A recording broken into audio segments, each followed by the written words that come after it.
Zara fila à toute vitesse dans l'atelier antique de Toc, sa queue frétillant d'excitation. « Tu es sûr que ça marche, Toc ?» demanda-t-elle en regardant l'étrange machine. Toc ajusta ses lunettes. « Patience, Zara, chaque invention a besoin d'une main ferme. »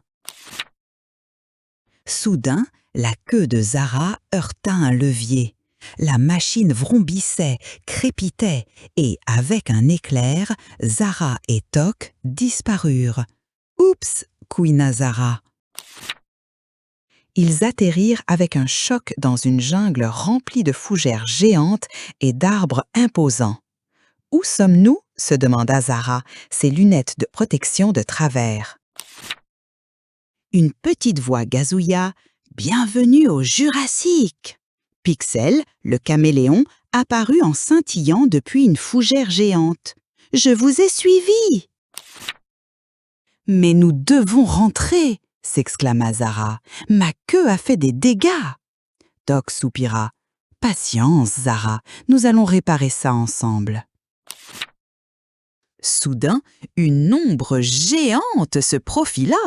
Un T-Rex rugit, faisant trembler le sol. « Oh !»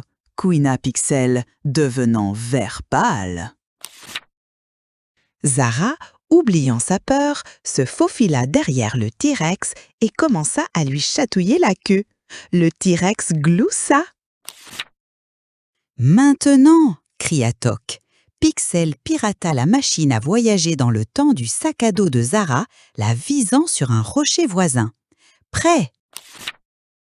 Le rocher scintilla, se transforma en un portail et avec un autre éclair, ils étaient de retour dans l'atelier de Toc. « Nous l'avons fait !» s'écria Zara. « Mais peut-être que je devrais être plus patiente la prochaine fois. » Toc gloussa. En effet, Zara, la patience est essentielle. Pixel intervient. « Mais où est le plaisir dans tout ça ?» Zara et Toc rirent, sachant que d'autres aventures étaient sûres de venir. Le trio décida qu'ils testeraient à nouveau la machine à voyager dans le temps, mais cette fois avec un plan solide en place et sans erreur stupide qui pourrait potentiellement les envoyer dans un endroit bizarre. Ils jetèrent leur dévolu sur la visite de l'Égypte ancienne et l'expérience des merveilles de cette époque, dont ils avaient entendu des histoires depuis aussi longtemps qu'ils s'en souviennent.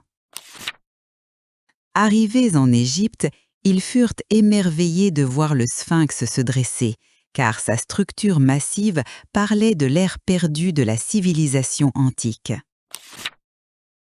Zara activa accidentellement une chambre cachée alors qu'elle errait curieusement autour du sphinx en poussant une brique. Ils rencontrèrent un pharaon amical qui partagea des histoires sur leur royaume et leur culture. Un singe espiègle vola les lunettes de Zara alors que la bande se promenait dans le palais, la laissant surprise.